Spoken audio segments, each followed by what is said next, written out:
ଧମକ ଦେଇ ଲକ୍ଷ୍ମୀ ବସ୍କୁ ବନ୍ଦ କରିଥିବା ଘରୋଇ ବସ୍କୁ ଅଟକ ରଖିଲେ ସ୍ଥାନୀୟ ବାସିନ୍ଦା।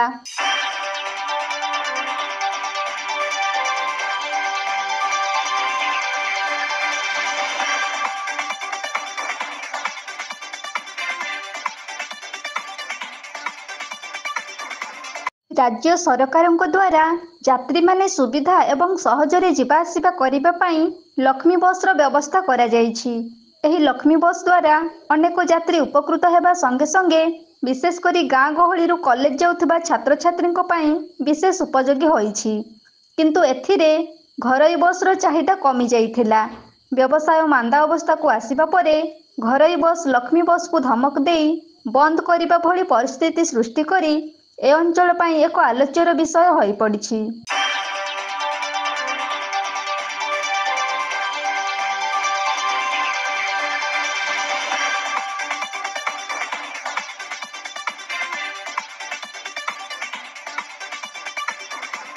एही भली एक अभावनीय परिस्थिति सृष्टि करिछि केन्दुझर जिला पाटणा ब्लॉक अंचलर सरधापुर छक निकटरे। घटनारू प्रकाश जे एही सरधापुर छक देई दैनिक लक्ष्मी बस जिबा आसिबा करुथिला। सेही लक्ष्मी बस रे अनेक यात्री सुविधा एवं सुरक्षित भाବରେ जिबा आसिबा करि पारुथिबा जगु व्यवसायी कर्मजीवी एवं कॉलेज छात्र छात्री लक्ष्मी बस रे जिबा आसिबा करुथिले, जहा फल रे कि घरोई बस रो चाहिदा कमी जाइथिला।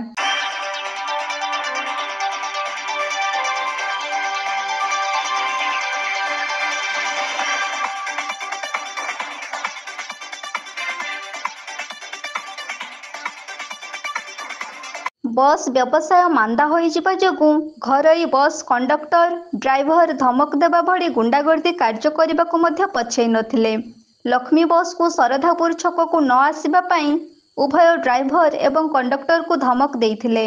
धमक पाई लक्ष्मी बस न आसिबा जगु घरोई सिटी राइड बस ओडी 092888 मन इच्छा बस भड़ा नहीं यात्री माननकू शोषण करिथिला।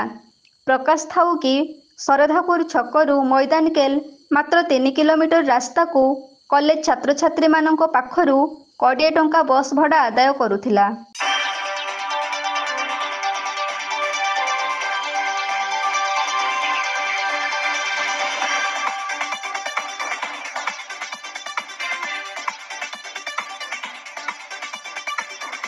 एहार प्रतिवाद रे आज सरधापुर छकरे लक्ष्मी बस को धमक देई बंद करिथिबा सिटी राइड बस को अटकाई रास्ता अवरोध करथिले।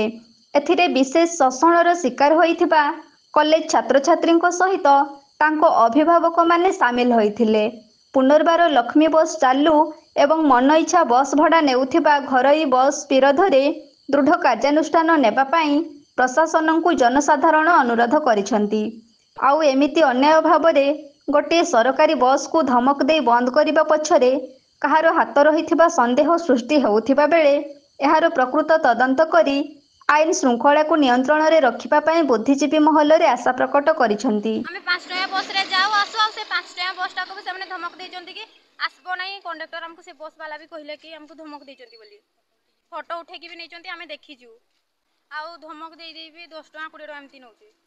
पाटणारू देवानंद महांतଙ୍କ सहित Ramesh Chandra नायकଙ୍କ report AP news.